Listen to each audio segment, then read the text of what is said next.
मेरे पास कुछ नहीं था, आज इतना कुछ है कि खर्चा करने का वक्त नहीं है। तो एक वक्त होता है, ये वक्त आप सबने दिया है, मैंने मेहनत की और मेरे मेहनत को आप सबने पहचाना। कि कमर में दर्द मराद दिल बड़ा अलग आवे खातिर फेरो कहतार कि लगे मूर्छा छोड़ा दे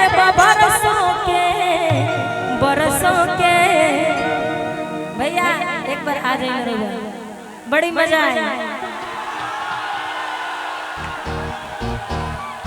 इसके बाद भैया गाएंगे,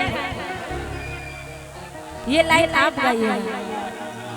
कि लगे मूर्छा छोड़ा दे बरसों के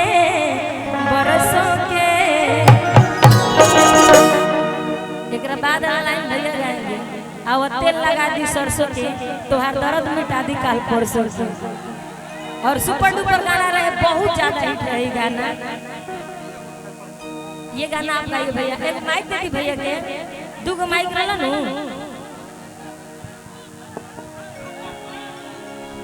हम तो सोचले रहे कि सब लोग गा लियो करा बादे गाई, लेकिन हमने के खुश नसीबी बा। नेहा हमारा गांव के, नेहा हमारा घर से मात्र 1 किलोमीटर निकर घर बा। रसूलपुरी कर घर और हमारा ढनाडिया, हमने के दोनों आदमी के मार्केट एके। और इकरा गावे हम भैंस से रवे तक ले जाता नहीं, एगो समय रहे। और जिंदगी में ऐसा रउआ सबके आशीर्वाद और प्यार मिलल के आज जब हम 20 गो 25 गो गाड़ी से साथ में चली लेना, तो हम अपना जीवन के याद करी ले कि यार हम हुए केसरिया आई जो घास काटता नहीं। भैया एक बात नहीं, बहुत पहले, आज से 7 साल पहले रुआ रसूलपुर में आई रही, तो हम आंसू स्टूडियो में जाते रहे गाय। तो रुआ आई नहीं तो रजनीकांत रुआ खैले रहे आ थूकनी रुआ, तो कसम से बताओ तनी यकीन मानी हमरा थूक के खातिर गई रही कि ओबरा कह सकी खेसारी लाल यादव की थूक कैसे बताने देख ली रजनीकांत। सच बताओ पान खैले हो? हां वो मैंने जो भी लाल रहे। हां तो हम गई रही देखे खातिर। आज आप सबके आशीर्वाद बा, भगवान साथ दे रहुए, सबके आशीर्वाद। जिंदगी में एक चीज हमेशा रहुए साथ है। आप आज जीना शुरू कर दीजिएगा ना, तो आपका कल खराब नहीं होगा, क्योंकि कल कभी आता नहीं। जिंदगी में कुछ बनना है ना, तो पहले खुद को बड़ा करो। मैं आजकल के जनरेशन को एक बात कहना चाहता हूँ, मैं किसी लड़की के पीछे आज तक नहीं भागा। जानते हो क्यों? क्योंकि मैंने खुद को बड़ा किया, लड़कियां आज मेरे पीछे भागती हैं। तो जिस दिन कुछ बन जाओगे ना, उस दिन पूरे दुनिया की खूबसूरती आपके कदमों में आ जाएगी। तो पहले कुछ बनो और ऐसा बनो कि दुनिया मिसाल कायम करे कि यार क्या लौंडा है। मेरे पास कुछ नहीं था, आज इतना कुछ है कि खर्चा करने का वक्त नहीं है। तो एक वक्त होता है, ये वक्त आप सबने दिया है, मैंने मेहनत की और मेरे मेहनत को आप सबने पहचाना। तो मैं सब नौजवानों से यही कहूंगा कि ये मोबाइल के जमाने में ना हम भटक चुके हैं। अभी प्रेमानंद का 30 सेकंड में एक आता है प्रवचन, हम बहुत आनंद होते हैं। तुरंत दूसरा जो रील होता है, देवरा ढोड़ी चटना होता है। अब इंसान कंफ्यूजन में है कि हम आस्था की तरफ जाएं कि ढोड़ी चटना की तरफ जाएं। तो आप अपने आप को बड़ा करो, अपने खुद पे मेहनत करो, अपना लक्ष्य पूरा करो और जीवन में इतना बड़ा बन जाओ ना कि आपकी दुनिया की हर वो चीजें आपके आगे छोटी लगे। मैं इसलिए कमाता हूँ कि दुनिया के जिस दिन हर वो चीज मेरे लिए सस्ती हो जाएगी, उस दिन कमाना छोड़ूंगा। अभी बहुत चीज महंगी है, अभी बड़ा हुआ नहीं। खेसारी से भी कोई बड़ा है, जो मेरे से बड़ा बन रहा है उससे भी कोई बड़ा है। तो जब आपसे बड़ा कोई है तो आप बड़ा कब हुए? तो बड़ा नहीं है। तो ये अहंकार अगर किसी को है कि हम बड़ा है, और नेहा हो, चाहे चंचल हो, या दीपक भाई हो हमारे, या सृष्टि भारती हो, दीपक दिलदार एक ऐसे कलाकार है जिनके साथ मैंने दुगोला गाया है। हम रामायण गौले बनी करा संगे बहुत पहले की बात था, 2008-7 के बाद था, 7-8 की बात था। दुगोला हमारा संगे गौले बड़े हमने के जिंगा अजीत हलचल के अरविंद सिंह अभियंता के दुगोला होला ना, वही हमने दोनों भाई के दुगोला होता है। लेकिन समय के साथ पता ना कब हम बड़ा हो गए, नहीं कब भगवान हमके इतना बड़ा कर देले। आज तक हम सोचते रही और हर दिन सोते से पहले हम अपना जीवन के याद करी ले, यही से तारा लोग के सम्मान करी ले, कबो अहंकार दिल में ना आए। प्रयास करी ले कि तू लोग खेसरिया ना खेसरिया से बेहतर बनी हो सकेला। कबो कबो के दिल भी तोड़ दिले। अब 25 आदमी एक साथे जब घेरे लाना आ खींचा खींची करे ला त गुस्सा हमरो आ जाला कबो कबो, तो ओकरा खातिर माफ करिया लो। जमो इंसाने हैं, ऐसा ना कि हम दिल से केहू के धक्का दे दिले चाहे दिल से केहू के डांटी ले। हम इंसान है ना, तो हमरो दर्द होला, कबो कबो अंगुली टूट जाला, कबो कपड़ा फाट जाला, तो कबो कबो होला। हां गावा ये लाइन आप लेकिन गाइए। अच्छा कि लगे मूर्छा छोड़ा देब बरसों के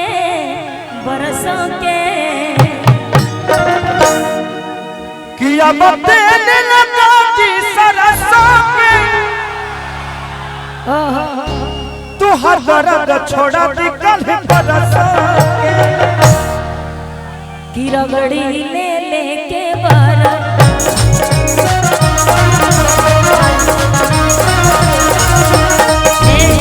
ये भैया लाइन में खाना पीना न बनले गाड़ी तब न मजा आई। चलिए आप हमारे सपोर्ट करी थोड़ा सा।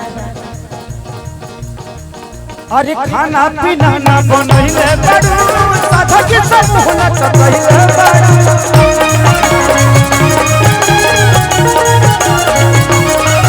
अरे खाना पीना न बनले बड़ू साधा के सब होना चाहिए बड़ू।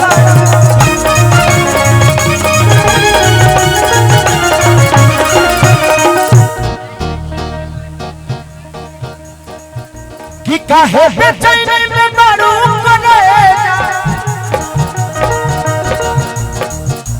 काहे बेचैनी में बड़ू करेगा, कि काहे बेचैनी में बड़ू करेगा, कि के मनवा तड़पे हो तड़पे कि दिहला दरदिया सैया दोनों तरफ रबड़ी ले लेके बारा रबड़ी ले लेके बारा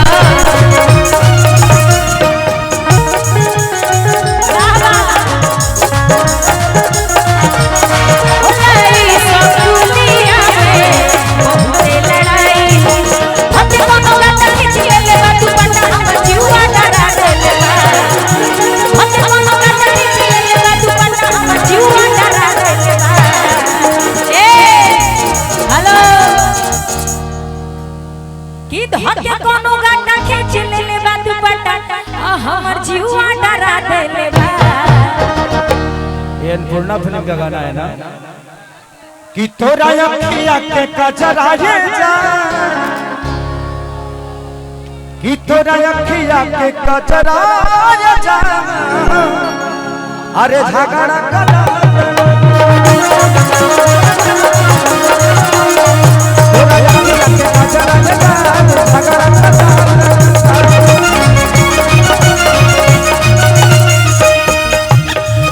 कि मान पर छोड़ दी कोई पढ़ाई होलाई सब दुनिया में बहुत लड़ाई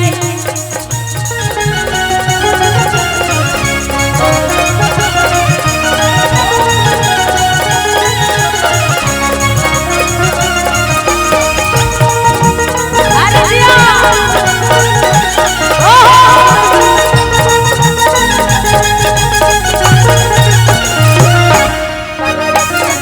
तोरा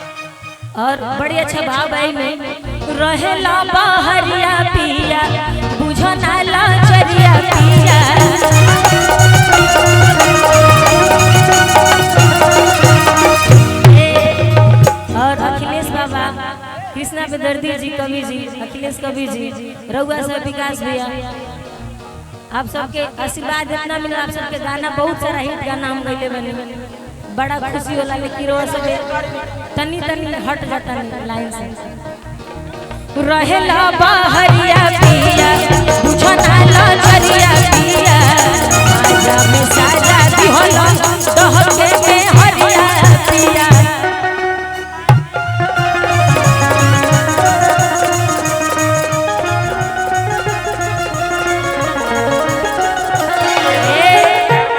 कि तहरे लागोदी औ दस बटरानी आ चढ़ी जकोरा छोरप छोर कि तहरे लागोदी औ दस बटरानी आ चढ़ी जकोरा कि दिहला दरदिया सैया दुनो तर रगड़ी ले ले के बरा